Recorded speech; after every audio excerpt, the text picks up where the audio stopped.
Bismillahirrahmanirrahim. Assalamualaikum warahmatullahi wabarakatuh. Bagaimana kabarnya adik-adikku sekalian? Kakak harap kalian dalam keadaan sehat walafiat. Nah, pada kesempatan kali ini, kakak akan membahas mengenai salah satu dari pendekatan konseling postmodern, yaitu naratif. Kalian siap? Baiklah, perkenalkan sebelumnya, nama kakak Syarifah Anissa Tinnamira dari Universitas Negeri Makassar, jurusan Psikologi Pendidikan dan Bimbingan, kelas BKC 2018. Dosen pengampu oleh Ibu Dr. Farida Aryani, MPD.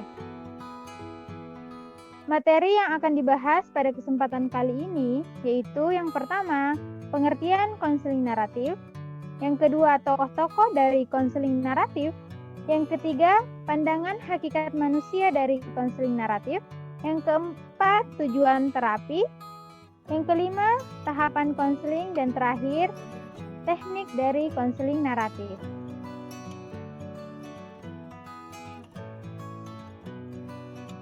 Yang pertama, pengertian konseling naratif.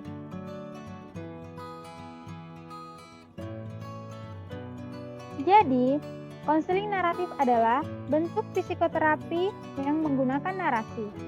Pada awalnya, dikembangkan selama tahun 1970-an oleh bangsa Australia, Michael White, dan saluran David Epson dari Selandia Baru. Pendekatan mereka menjadi terkenal di Amerika Utara setelah terbitnya buku mereka, Narrative Means to Therapeutic Ends, pada tahun 1990.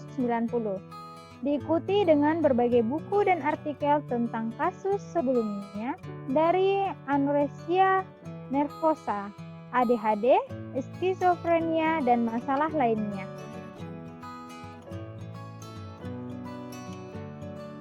Yang kedua, tokoh-tokoh dari konseling naratif.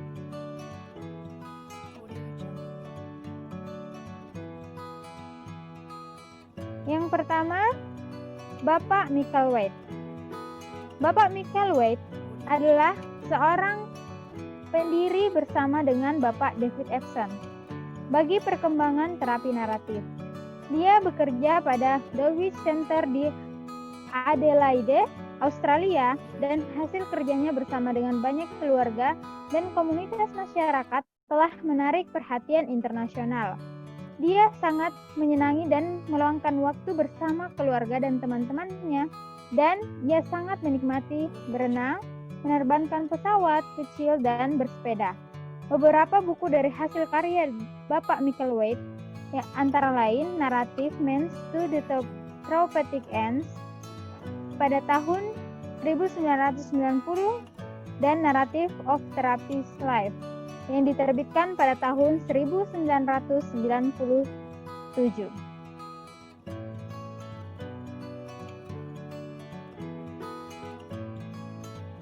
Yang kedua, Bapak David Epson. Bapak David Epson adalah salah seorang pendiri pengemban dari terapi naratif. Dia adalah co-direktur dari Family Therapy Center di Auckland, Selandia Baru, dan seorang penulis dan guru di bidang terapi naratif. Dia sering berkeliling dunia, menyampaikan perkuliahan workshop di Australia, Eropa, dan Amerika Utara. Di antara minat profesionalnya adalah bekerja bersama anak-anak yang hidupnya terancam atau menderita penyakit asma, memberikan dukungan bagi para wanita yang berjuang menghadapi anoreksia, dan membangkitkan peran para ayah yang sebelumnya tidak melibatkan diri mereka dalam mengasuh anak-anak mereka.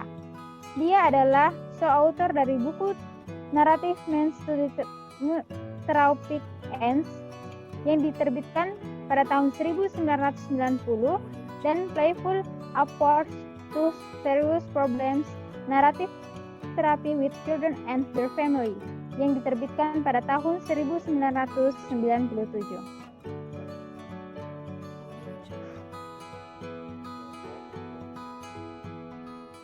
Selanjutnya, kita akan melihat pandangan hakikat manusia dari terapi naratif. Jadi, terapi naratif memandang manusia sebagai yang pertama, manusia adalah pakar dalam hidup mereka. Yang kedua, manusia sering mengidentifikasi diri dengan masalah mereka. Yang ketiga, manusia memiliki banyak keterampilan, kompetensi, dan sumber daya internal yang menarik untuk menghadapi tantangan hidup mereka. Yang keempat, pengalaman hidup manusia secara internal diatur dalam cerita atau narasi, di mana orang cenderung untuk menceritakan diri mereka sendiri. Yang kelima, manusia dapat secara aktif membuat tujuan dan arti dari pengalamannya. Serta yang terakhir yaitu, manusia adalah penafsir utama dari pengalaman mereka sendiri. Selanjutnya, kita akan bahas mengenai tujuan dari terapi naratif.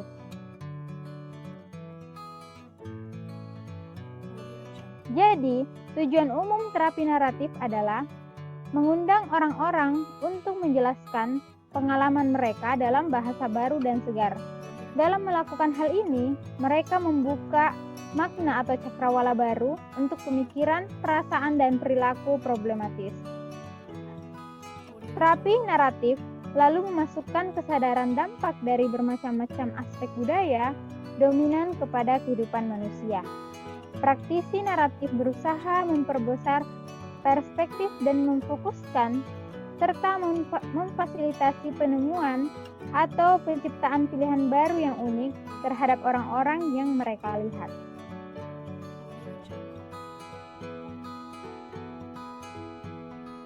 Dan selanjutnya kita akan membahas tahap-tahap dari konseling naratif. Baiklah, jadi tahap-tahap dari sebuah konseling kelompok naratif yang pertama yaitu berkolaborasi dengan konseli untuk datang dengan nama yang disetujui bersama untuk sebuah masalah. Yang kedua, memunculkan masalah yang menekan dan membuat strategi penyelesaian. Yang ketiga, menyelidiki bagaimana masalah itu mengganggu, mendominasi diri konseli. Yang keempat, meminta konseli untuk melihat ceritanya dari perspektif yang berbeda dengan menawarkan alternatif tujuan untuk hal tersebut. Yang kelima, menemukan saat ketika klien tidak didominasi atau putus asa dengan masalah dengan mencari pengecualian untuk masalah ini. Yang keenam, mencari bukti historis untuk mendukung pandangan baru dari klien yang cukup kompeten untuk bangkit, untuk mengalahkan atau melahirkan diri dari dominasi atau penindasan masalah. Nah, pada tahap ini, identitas seseorang atau kisah hidup mulai ditulis ulang. Yang ketujuh, meminta konseli untuk berspekulasi tentang masa depan yang diharapkan dengan melihat kekuatan atau kompetensi. Nah, konseli dapat membayangkan dan merencanakan masa depan yang dapat mengurangi atau mencegah hidup bermasalah. Dan yang terakhir yaitu mencari atau membuat pendukung untuk memahami dan mendukung cerita baru konseli. Hal ini tidak cukup untuk membaca cerita baru. Konseli perlu cerita di luar terapi, karena masalah orang tersebut awalnya dikembangkan dalam konteks sosial adalah penting untuk melibatkan lingkungan sosial dalam mendukung kisah hidup baru yang telah muncul dalam percakapan dengan terapis.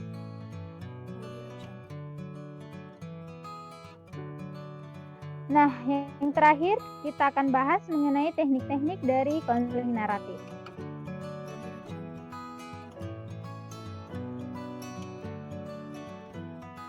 Jadi, penerapan terapi naratif yang efektif lebih bergantung pada sikap atau perspektif terapisnya dan bukan pada tekniknya. Dalam penerapan teknik terapi naratif, tidak ada aturan, tidak ada agenda, dan tidak ada rumusan yang dapat diikuti oleh terapis.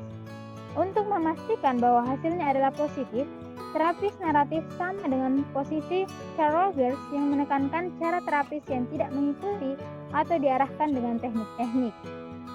Nah, pendekatan naratif ke dalam konseling lebih dari penerapan personal terapis yang menciptakan iklim yang mendorong klien atau konseli untuk melihat kisahnya dari perspektif yang berbeda. Pendekatan ini juga merupakan ekspresi dari posisi etis yang tertanam dalam kerangka kerja filosofis. Dari kerangka kerja konseptual inilah, pelaksanaan praktek ditujukan untuk membantu klien menumbuhkan makna baru dan kemungkinan baru dalam kehidupan mereka. Nah, itulah tadi penjelasan mengenai konseling postmodern teknik naratif. Semoga apa yang kita bahas dapat bermanfaat untuk adik-adik sekalian dan kakak khususnya. Selanjutnya, kita akan melihat proses dari konseling naratif.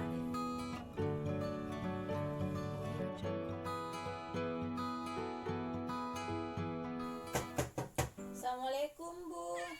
Waalaikumsalam. Nak Indah, silakan masuk, Nak. Silakan duduk. Iya, Bu, terima kasih. Iya, sama-sama. Apa kabar, Nak, hari ini? Alhamdulillah, hari ini saya sehat, Bu. Alhamdulillah. Ibu dengar katanya kamu masuk lomba sains nasional matematika ya, Nak? Iya, Bu. Alhamdulillah, saya terpilih sebagai perwakilan sekolah untuk lomba sains matematika, Bu. Alhamdulillah, Ibu sangat senang mendengarnya, Nak, dan semoga kamu dapat menjadi kebanggaan sekolah ya. Terima kasih, Bu, atas kegembiraan Ibu dan support bagi Ibu. Iya, sama-sama, Nak. Ibu mau tanya, kamu kesini ingin membicarakan sesuatu sama Ibu? Iya, Bu, saya kesini ada masalah karena saya tugas yang diberikan guru itu sangat banyak, Bu.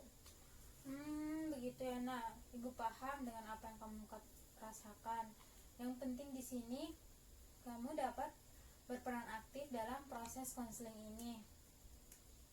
Amin. Semoga masalah saya mendapat solusi, Bu. Baiklah, Nak.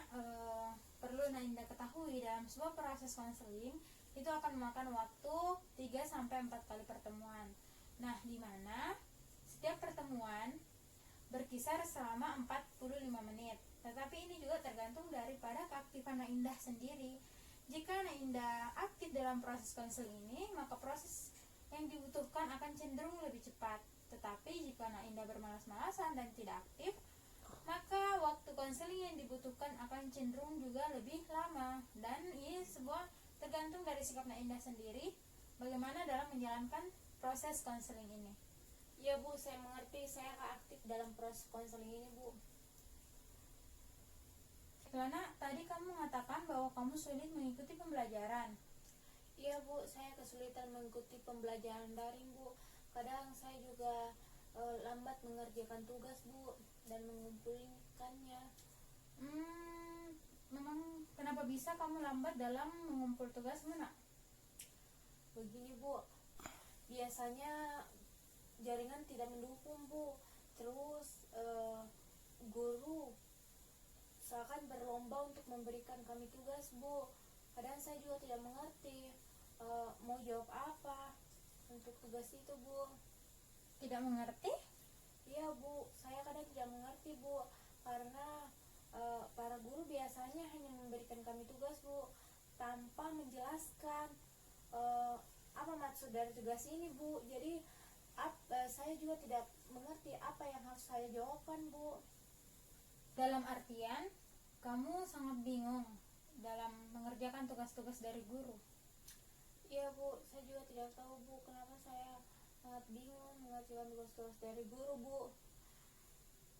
Baiklah, lantas apa usaha kamu untuk mengerjakan tugas tepat waktu? Saya juga tidak tahu, Bu. Ketika saya ingin mengerjakan tugas, ada-ada saja hal-hal yang mengganggu konsentrasi saya, Bu. Begitu, Nak. Lantas apa yang ingin kamu capai dari proses konseling ini?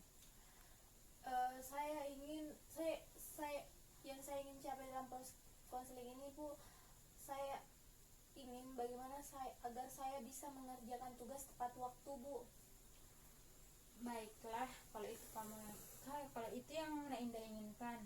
Nah, sekarang Nak Indah ceritakan sama Ibu bagaimana situasi rumah tempat Nak Indah belajar. Begini, Bu, di rumah saya itu saya mempunyai dua adik dua adik yang masih kecil. Terus di lingkungan saya itu biasanya jaringan tidak stabil, Bu. Jadi kadang saya harus berpergian cukup jauh untuk mencari jaringan. Belum lagi jika informasi yang saya dapatkan itu terlambat, Bu. Jadi itu juga salah satu faktor yang menghambat saya untuk menerima tugas tepat waktu, Bu. Belum lagi jika tugas yang saya terima itu saya tidak mengerti, Bu. Saya tidak tahu harus bertanya dengan siapa, Bu. Tidak mengerti? Iya, Bu, saya tidak mengerti dengan tugas yang diberikan guru, karena biasanya guru memberikan tugas tidak menjelaskannya, Bu. Belum lagi ditambah adik-adik saya, Bu. Kadang adik-adik saya berkelahi, Bu. Seperti itu. Lantas bagaimana sikap kamu terhadap adik-adik kamu saat mereka berkelahi? Biasanya saya mencoba memisahkan mereka, Bu. Tetapi jika mereka tidak mau dipisahkan, saya memarahi mereka, Bu. Dan hal ini yang membuat saya merasa bersalah, Bu. Baiklah. Nah, apakah semua teman-teman kelas kamu merasakan hal yang sama? Iya, Bu. Yang punya adik dan jaringan di lingkungannya itu tidak stabil, dia merasakan hal yang sama. Tetapi yang jaringannya stabil tentu tidak, Bu. Jadi, bagaimana sikap kamu, Nak, setelah kamu memarahi adik-adik kamu? Biasanya sikap saya hanya diam, Bu. Kadang saya juga menyesali apa yang saya lakukan, Bu. Dan ketika saya ingin mengajaknya berbicara, saya takut, Bu. Mereka tambah takut sama saya, Bu. Dan kalau hal itu terjadi, pikiran saya kacau, Bu. Sehingga saya tidak dapat melanjutkan pekerjaan rumah saya, Bu. Seperti itu, Nak. Mungkin saja hal yang membuat kamu tidak mengerjakan tugas tepat waktu yaitu jaringan dan kondisi rumah yang tidak tenang. Ya, Bu, betul sekali. Dua hal itu yang membuat saya tidak tepat waktu dalam mengerjakan tugas, Bu. Baiklah, kalau begitu Ibu memiliki sebuah cerita di mana nanti Nak Indah dapat mengambil kesimpulan apa yang Nak Indah harus lakukan dari cerita yang Ibu ceritakan. Iya, Bu, saya mengerti. Saya akan mencoba mendengarkan cerita Ibu dengan baik dan akan mengambil kesimpulan dari apa yang Ibu ceritakan kepada saya, Bu. Baik, Nak. Baiklah, Nak Indah, Ibu akan menceritakan sebuah kisah kepada Nak Indah. Jadi, di suatu desa hidup seorang anak yang bernama Jaka, dan anak ini memiliki tiga orang adik. Nah, di mana Jaka juga terdampak selama COVID-19 seperti sekarang.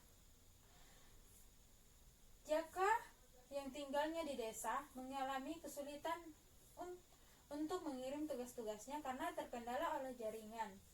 Nah, jadi Jaka juga harus menjaga ketiga adik-adiknya. Nah, pada suatu hari Jaka harus mengerjakan tugas-tugasnya, tetapi adik-adiknya yang 3 orang itu bertengkar terus. Dan Jaka bingung harus melakukan apa, karena kalau Jaka memarahi adiknya, dia pasti akan merasa tidak enak hati dengan adiknya. Tetapi apa yang Jaka lakukan itu sungguh di luar ekspektasi. Yang Jaka lakukan, Jaka pergi ke adiknya yang sedang bertengkar dan berkata seperti ini. Dek, jika kalian diam, kakak akan memberikan hadiah kepada kalian. Tetapi jika kalian ribut, kakak tidak akan memberikan hadiah kepada kalian.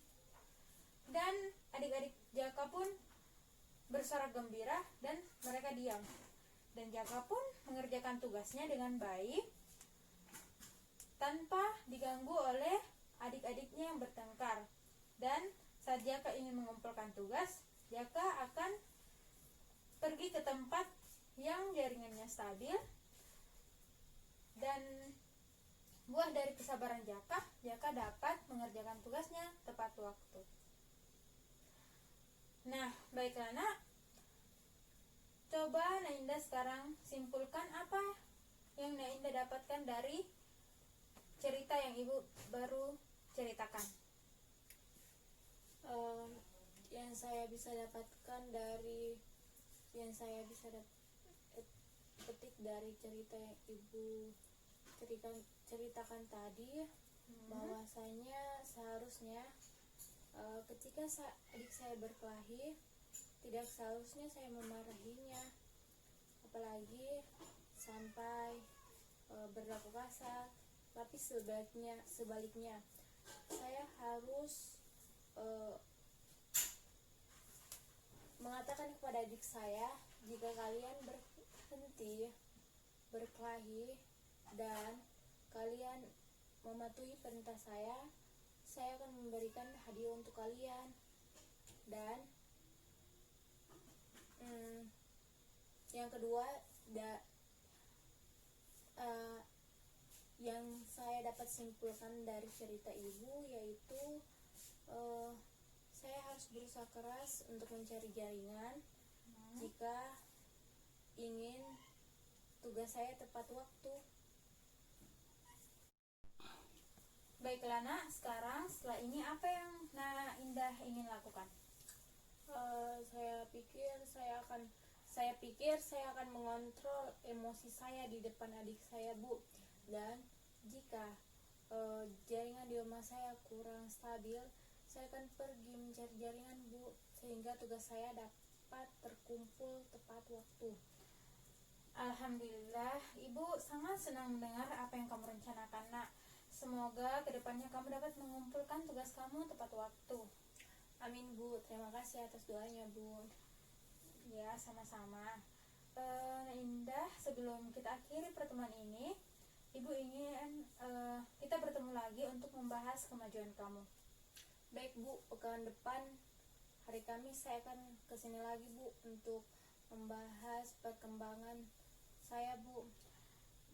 Baiklah. Jadi hari Kamis kita akan bertemu lagi di sini dan membahas kemajuan dari kamu dalam menyelesaikan tugas-tugas kamu. Iya, Bu. Baiklah, sebelum ibu akhiri, apakah masih ada yang ingin Indah katakan pada ibu? Tidak, Bu. Saya pikir saya sudah mendapatkan solusi dari permasalahan saya, Bu. Saya pikir saya ingin pamit untuk kembali ke rumah, Bu. Baiklah nak, kamu hati-hati ya. Iya, Bu. Terima kasih, Bu. Assalamualaikum. Waalaikumsalam warahmatullahi wabarakatuh.